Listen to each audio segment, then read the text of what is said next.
Hey, what's going on, guys? Today I'm going to be walking you through my wiring setup for my Tahoe. Hopefully you guys can hear me because it's a little windy here, but I don't have a lot of time with the Tahoe because I am driving back to Michigan and my truck is staying in Illinois for now. I'll explain later here in a bit, but until then, let's talk about our wiring setup, and thanks again for tuning in. Wake your ass up.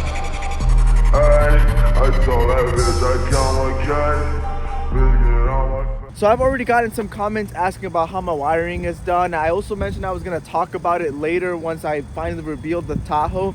So today I'm going to walk you guys through how I did my wiring, what goes into it, so that you guys can kind of look at it for reference. This is an 05 Tahoe. I didn't run any wires underneath the truck for power, so that's going to be kind of cool for you guys to look at. So let's start off here by talking about the alternators, right? What gives everything the power. So as I've talked before, I've got two alternators. I've got one run of power per, and then one run of ground. The grounds are grounded to the frame down here. Let me get you guys a nice view right here. So I am running the grounds through here, and then let me see if I could follow him.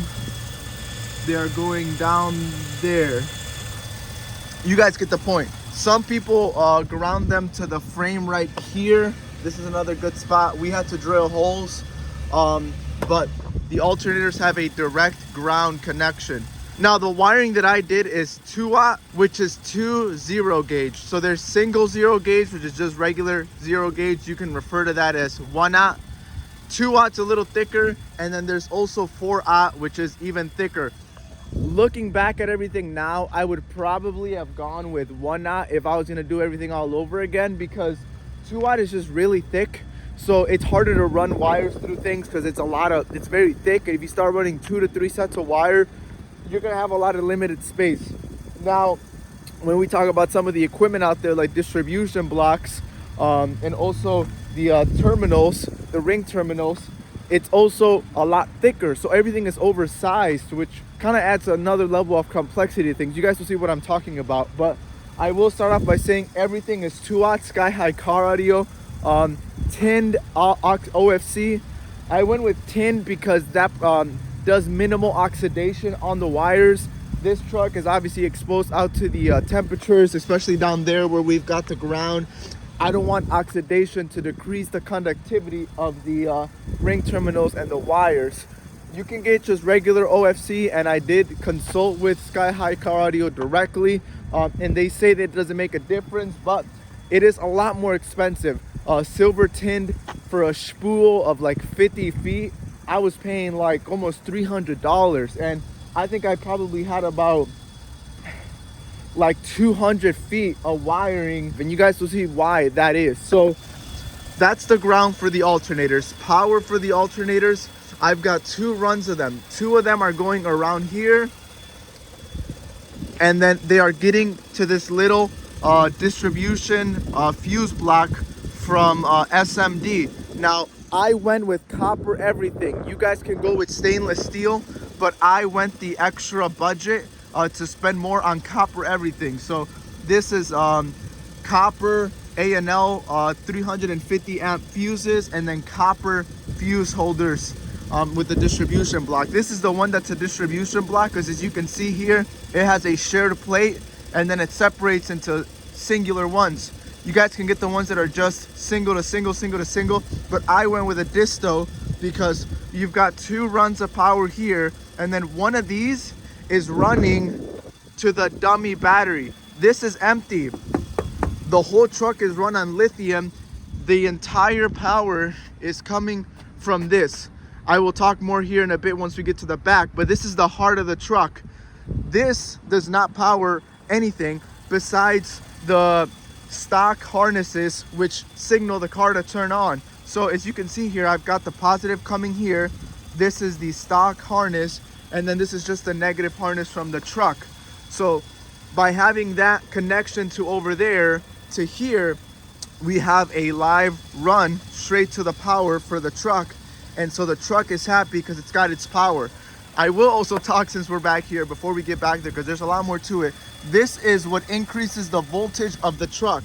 So the truck normally charges at 14.4 to 14.8. If you buy a MacMan alternator, you can buy these wiring harnesses right here that by plugging this in, it signals the truck to charge 1 volt higher. So if you run this little blue wire to the positive terminal, blue wire to the positive terminal, and then this little yellow wire, you've got to connect the two. So these two are connected right here, and then you run both of these to a 12 volt source in the fuse box. This causes this entire system to charge at 15.4 to 15.8. So if you want to go see in my voltage, the truck rests at 15.7 by itself. Tahoes, and as far as I know, I'm just gonna leave it as just Tahoes. Tahoes can charge up to 16 volts safely. I did speak with GM engineers that I know, as well as some people in the auto community that certified that it is healthy to run at this state. So I've been running it at this voltage with no check engine lights. It is a perfect setup. I think this is perfect. It's got insane power and it's healthy. LTO is a very forgiving lithium setup, and I don't know too much about lithium. I know the basics, so I'll explain what I know. But this setup allows me to have 15.7 voltage constantly. This is my resting voltage, and if I were to slam this goes down to like 15.2. It immediately goes up to 15.8. So this is a great way to have high voltage. I would be careful to not, just bump up like a Chevy Cruze or like some random car to 15 volts, because it might not be able to take it. So that addresses our direct runs, right? So there is one run per alternator, and there is a direct run straight to the back to the lithium power. So I've only got 2 runs, so this is 1 per, right? So 1 power here for the alternator, another one, and then I've got 2 of these running directly to the lithium bank. I did not run this underneath the truck. I wanted to do more, but with 2 it was enough, and this was honestly getting very expensive for the build. So I didn't run, my installer did, but I did orchestrate all this. We ran the powers, as you can see. Let me zoom in here, through here. So we're running through there, and if we get back here, the wires are popping out. Let me see if we could chuck them out through here. Might be a little hard now. Through there, if you could see, the wires are running through there, so that's 2 of them. Pop that into place. So basically it's running underneath the truck here. The RCAs, I mean, that's pretty self-explanatory. That's not difficult, but it's ran through here. The center console RCAs are in there, and then also ran through the truck. The wires then run through here and then into the lithium. Now, those 2 power wires coming directly from the front come here. So there's 2 of these, and then I've got the rest of the power. So I've got 4 left going to this distribution block, which is also SMD. Beautiful build here. I love SMD products. Also fully copper. This is the Deca. So we've got 10 distributions. Now, remember when I mentioned that 2-watt is kind of a disadvantage? Well, this is what I'm talking about. Sometimes it's so thick that you can't fit them right next to each other because of how thick they are. Now, mind you, I could get some 0 gauges, but even then the 0 gauges might not fit here. So for example, this is the 2-watt Sky High caraudio ring terminal. If we try to get 2 more in here, it's not going to fit. So we had to kind of space them out kind of awkwardly, but we did what we had to do because I had already bought everything. I wasn't going to go return just for that. So we've got 4 direct runs. This is going directly from the lithium, and then from here we've got 10 wires all going to the amp. So we've got 1, 2, 3, 4 to 1 amp, 1, 2, 3, 4 to another one, and then 1 goes to the Skyway 3K, and then 1 4 gauge goes to the little 2 channel over there. Now for the grounds, this is where I ran into that same issue where I've got a total of 4, that's 8, and then 9, and then technically that's another one, 10 runs of ground. I can't fit 4 here. So what I did was I ran 4 grounds to a distribution block. So underneath here, I'm gonna have to include a picture because everything is already bolted together. I can't undo it just for the video. But underneath this amp rack is a also SMD. It is the 24 distribution ground block. It's a massive distribution block. That's all it is. No fuses, obviously, because it's ground. From there, everything is grounded there. So we've got 4 runs from here, from the lithium bank running there, 4 grounds from the amps grounded to that, 1 from here, and then 1 from there, all in that center ground. So that's that one distribution block that has everything. Now from there is 4 runs of ground from the distribution block to the frame underneath the car. Now underneath the car here, we've got 4 runs grounded here. So as you can see here, this is where we decided to ground them, and we drilled holes. Hopefully you guys could still hear me, but we drilled holes, and you can check them out right there. Hopefully you can see it, but yes, we ended up drilling holes. I understand that some people can get away without drilling the holes by getting through the back. This is where that tinned OFC comes into play, because this is exposed to the elements, right? So these grounds, they have the potential to oxidize with rain, water, and all that. So if you have that tinned OFC, it's not going to oxidize to the same degree, and it's going to have better connectivity. Now, that is all of the power and ground. I hope that explains everything. Let me go back to the lithium so you guys can take a look at everything again. This is a balancer. So whenever you've got lithium cells, you need to have a balancer. It's in 6S formation. Essentially what it does is it grabs each group of the cells, and it makes sure that everything is balanced. It's like 2.3 per cell, and it's got to balance at a correct amount. This is where I'm going to kind of cut things off, because I don't know too much about lithium, so I'm not going to try to explain everything as to how it all works. But all I know is that this is needed. I didn't ask any questions. I just bought what was needed. And then I had Itty Bitty Boom from Washington build this for me and ship it out with this all built. So if you guys want a lithium build like this, or a bank, Itty Bitty Boom, you can search him up on Facebook. He builds these customs. He actually built this for me. I shipped them the cells. I shipped them the brackets. I shipped them the balancer. He shipped this back completely made. This went out, which I don't mind, because I've got this. Essentially just tells you the voltage of the bank, but I mean, I could just read the voltage from my base knob, and this powers the entire truck. This is the heart of the truck. I just have to run straight from the alternator to here and nothing up there, because this is all there is for power. I've got nothing else. Now, I know some people wanted to talk about the subwoofers, so I've got 2 amps and I've got 4 dual 2 ohm subwoofers.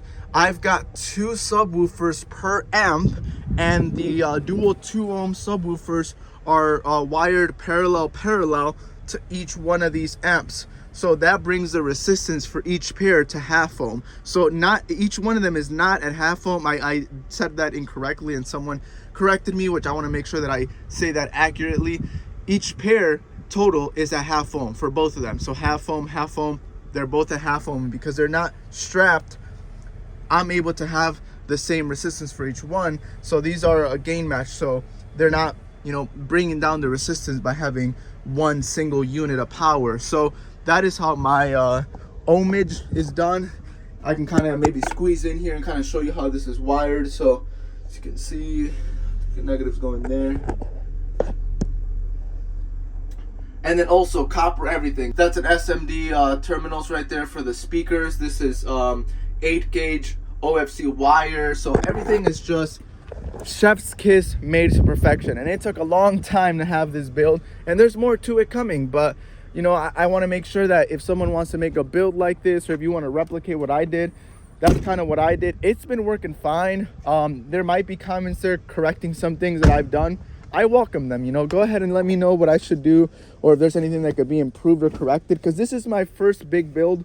Prior to this, I had just like a little singular ZV5 on my 2014 Accord. Prior to that, I had just 212s, ZVXs in my Toyota Corolla, but now we've upgraded to a nice little 415 build. Now, I do want to address that there's going to be some inconsistencies in my uploading. And I've touched on that before, but I live in Michigan now, and this truck is in Chicago. My installer, the people who I work with for fabricating all this, they all live in Chicago. And in the future, I am going to add 2 8s here per door. I've got the Vex 8s that I've done an unboxing video on. It's going to be 1 2 1 2, a total of 4 of them. And then I'm going to add a second 2 channel, probably stack it on top of that one. So then this is going to go to the that Skyway 3K monoblock is going to go for the Vex 8s, and then one of those 2 channels, Symphony S2, it's going to go for the 6.5s, and then the other one that I have is going to go to the tweeters. So now everything is going to have its own power. That I want to have like a diversified speaker system, right? I don't want to just have like just a bunch of 10s or a bunch of 8s. I want to have some 6.5s to play a certain range, 8s to play a certain mid-range, and then tweeters obviously to play a certain high range. And my installers are going to do all that here in the summer. That's kind of the estimate. I don't want to have this truck towed, and I'm not going to drive it to Michigan, then towed back here when it's time to install it, and then towed back over there. So I've been just keeping it here in Chicago and just enjoying it over the weekends. And obviously with that, I can't do as much content on it. So this is kind of one of those days where it's so nice out and I'm in Chicago. I'm gonna go back to Michigan here shortly, and I'll have time to make a video. But until the summer, you know, it's kind of be a little sporadic. But once it is summer in Michigan, and once I have my updated build with the Vex's 8s in there, I'm gonna be doing a lot of content out there in the Ann Arbor area, Royal Oak nightlife area, with a film crew that I plan to hire. And we're gonna have some great fun content, just showing people the system, because that's what this is all about, right? It's about showing people subwoofers, showing them what systems with loud boom boom and just pure beautiful vocals through 6.5s and speakers galore, everything, right? I want people to know and experience that, and have people just be amazed by how amazing music can sound through a sound system. It's a dying art, I feel like, but I want to be part of the group that propels that forward. So that is the plan. I hope you guys enjoyed watching this wiring setup. If you guys have any questions, or if I missed anything, let me know. I'm kind of in a rush because I do have to get back out to Michigan. But thank you guys for watching this video. I appreciate the subscribers, everybody who's been commenting and supporting and been patient for me to drop videos. I will see you guys around, and thank you again. Take care.